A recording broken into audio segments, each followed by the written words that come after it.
રોહિત રાજપૂત, ચોનલ પ્રવક્તા, ગુજરાત પ્રદેશ કોંગ્રેસ સમિતિ।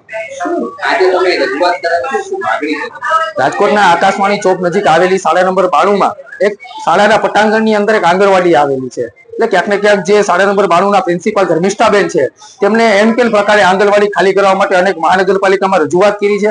આંગણવાડીની અંદર 40 થી 50 નાના ભૂલકાઓ અભ્યાસ કરે છે। એટલે નાના ભૂલકાઓને વોશરૂમ જવું હોય તો આશા વર્કર બહેનો અને પ્રિન્સિપલ દ્વારા અવારનવાર કહેવામાં આવે છે કે તમારો સેપરેટ બાથરૂમ રાખો, આ તમારા કોઈના બાપનો છે, અમારે સાફ કરવાનો। એમ કેમ પ્રકારે નાના બાળકોનો વાક શોધી અને આંગણવાડીની અંદર જઈ અને રાડા બરાડા પાડે છે। વાલીઓ અને આશા વર્કરોને ધમકાવવામાં આવે છે। ગઈકાલે એવી વાત થઈ કે 3 વર્ષનું બાળક વોશરૂમ ગયું હતું અને વોશરૂમ થી આવતા સમયે એક છોડનું ફૂલ કર્યું હતું।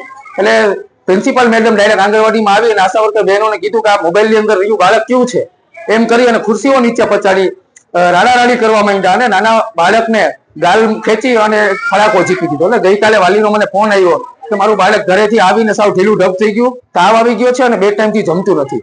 આજે તમે જોઈ શકો છો કે આંગણવાડીમાં 50% બાળકો નથી આવ્યા। ક્યાંક ને ક્યાંક પ્રિન્સિપાલના હરકતને લીધે જે નાના બાળકો 3 થી 4 વર્ષના હોય એની માનસિક અસર ઉપર કેવી અસર થતી હશે। નાના બાળકોને શું ખબર પડે, એ તોફાન કે ભૂલ ન કરે તો કોણ કરે। અને પ્રિન્સિપાલ દરજાના વ્યક્તિ આવી રીતના હરકતો અને આવી રીતના નાના બાળકો સાથે વર્તન કરે અને રાજ્ય સરકાર કે મહાનગરપાલિકાએ એક પટાંગણની અંદર આંગણવાડી અને સ્કૂલ આપી, એમાં નાના ભૂલકાઓનો શું વાંક?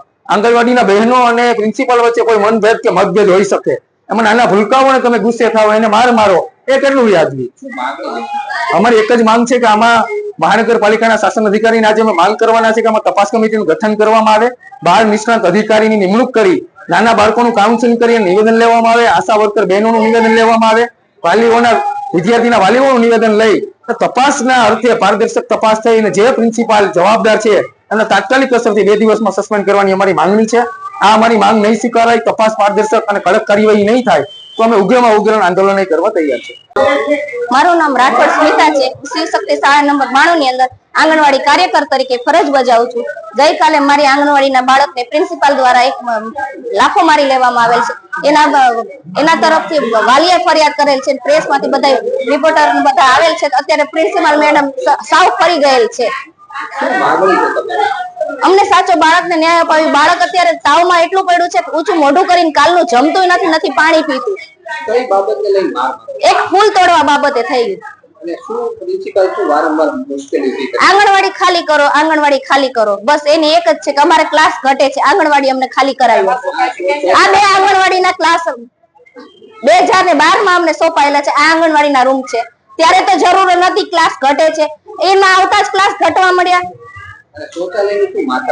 શૌચાલયમાં બાળકોને સ્કૂલ છે એટલે એક સાથે જ બાથરૂમ છે, તો અમારા બાળકોને ત્યાં જવા દેવામાં આવતા નથી। તમારા બાથરૂમ બાળકોને જવું હોય તો તમે તમારી સગવડ જાતે કરો।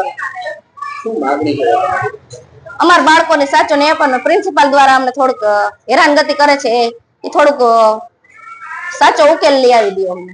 મારું નામ ધર્મિષ્ઠા। મેડમ, શું કાલે બનાવ બન્યો હતો અને શું કાર્યવાહી છે, શું કહેશો? ગઈકાલે શું બનાવ બન્યો? બનાવમાં એવું બનેલું છે કે બાળકો છે ને એક સાથે, નાના બાળકો છે 3 થી 5 વર્ષના આંગણવાડી કેન્દ્રમાં, પછી બાલવાટિકાથી 8 ધોરણના મારે અહીંયા 250 બાળકો છે। પ્રાઇમરી સ્કૂલ શિવશક્તિ પ્રાથમિક શાળા નંબર 92 માં। હવે અમારે અહીંયા ટોયલેટ બાથરૂમ છે ને કોમન છે દીકરા દીકરીઓના, એમાં નાના બાળકો પણ જતા હોય, મોટા બાળકો પણ જતા હોય। એટલે વારંવાર આંગણવાડી કેન્દ્રના બહેનોને સૂચના આપેલી છે કે બાળકોને એક સાથે જવા દેવા નહીં, કારણ કે ભૂતકાળમાં એવા ઇસ્યુ બનેલા છે કે નાના બાળકોને મોટા બાળકો હેરાન કરી શકે, દીકરા દીકરીઓના પ્રશ્નો થાય।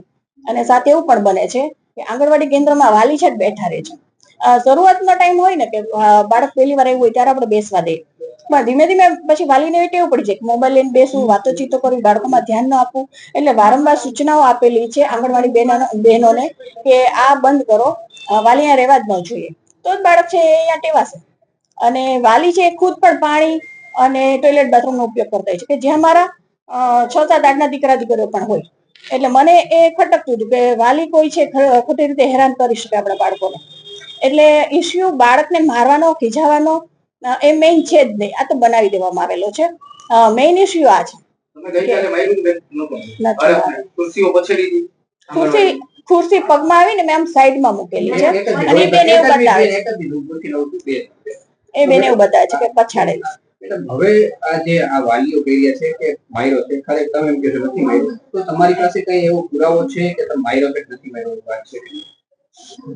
તમારે તો મીડિયાને તો આ લોકોનું જ માનવાનું હોય. ના ના મેડમ, મેં તમારો પક્ષ રાખો તો તમારો ઇન્ટરવ્યુ હું તમારો પક્ષ. તમે શું લાગે છે કે બાળકો કઈ તોફાન કરતા? એમના શિક્ષક અને એના વાલી ખુદ ઉભા જ કહે છે કે મારો બાળકો એકદમ તોફાની છે, બરાબર, અને કોઈનો ગાલ આમ ખેંચે ને તે માર્યું ન કહેવાય. એવડા બાળકોને અમે ગાલ ખેંચીને સમજાવતા હોઈએ છીએ કે કાન પકડીને સમજાવતા હોઈએ છીએ.